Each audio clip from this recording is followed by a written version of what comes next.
Tumemaliza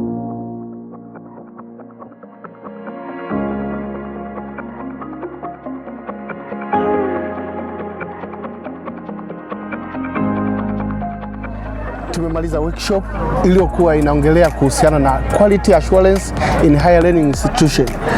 Washiriki walikuwa ni wengi, vyuo vilikuwepo vingi, na hapa mwishoni tuna mwakilishi wa TIA campus ya Mbeya. Karibu sana Dr. Asante sana. Ndio. Yeah. Umeonaje training hii ya leo iliyokuwa imeandaliwa na KUCOM? Je, kuna kitu chochote cha kuongea kuhusiana na hii? Kwa kweli ni shukuru sana kwa workshop hii ambayo mmeifanya. Kimsingi niseme tu kwamba tumechelewa kuipata.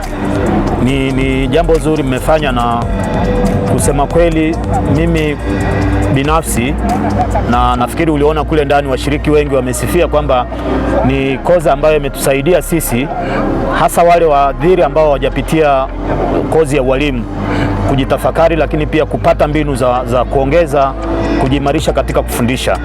Lakini pia kwa wenzetu wa quality assurance wanaotoka vyuo ambavyo vilishiriki, ni kozi nzuri ambayo tumeipata ya kuwawezesha wao kujimarisha katika kufanya majukumu yao. Lakini pia imetufanya tuelewe nani anawajibika katika quality assurance. Tumezoea kwamba tunaamini quality assurance ni kwa ajili ya officer wa quality assurance, lakini kumbe tumeelezwa leo kwamba quality assurance inaanzia kwa yule inahitaji involvement ya kila mtu katika taasisi ya elimu ya juu. Kwa hiyo quality assurance officer ni msimamizi tu, lakini mwalimu ana nafasi yake ya kuplay, nikimaanisha mwadhiri, lakini pia wakuu wa idara, management kwa ujumla ina nafasi ya kufanya katika kuhakikisha kwamba tunakuwa na ubora wetu wa elimu tunayotoa. Asante sana. Nimeona pale pia Profesa Muruke ameshusha nondo, ameelezea walimu, mfanyakazi yeyote anatakiwa wajibike katika nafasi yake katika kipengele cha quality assurance. Umeona sasa tofauti, Profesa Muruke, Profesa Osaki wameshusha vitu vya kweli. Hii ni motivation kwetu sisi wafanyakazi wa vyuo vikuu kwamba tunatakiwa sasa tulenge juu kufika kwenye level ya uprofesa. Hata unavyoongea unakuwa na confidence. Unasemeaje juu ya hilo? Kimsingi amesitiza tu, lakini niseme tu kwamba unapoamua kuwa mwadhiri ni lazima uhakikishe kwamba unafikia level zile ambazo zinatakiwa. Usiwe mwadhiri alafu unataka kuishia tu kwenye assistant lecturer. Hii chuo kikuu sio sekondari. Kwa hiyo unatakiwa ujiandae kwamba unapoamua kwamba nakuwa mwadhiri, basi ujiandae na kujiendeleza mpaka ufike kwenye level ya uprofesa kama alivyokuwa ametuambia Profesa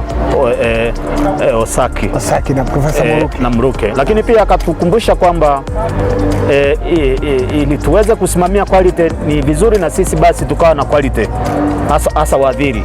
Kwa hiyo pia tukapata na dozi ya namna ya kuandika maandiko ya kisayansi, kwa sababu sasa maandiko yale ndio yatakayotufanya tuwe promoted. Na wiki iliyopita TCU wametoa harmonized scheme mpya ambayo kimsingi usipoandika basi unaendelea kuperishi. Na kama basi utaki kuperish, basi tuchukue taaluma tuliyopata kwa profesa wetu wawili hawa ili tuweze kuandika maandiko mazuri, lakini pia tukifuata quality.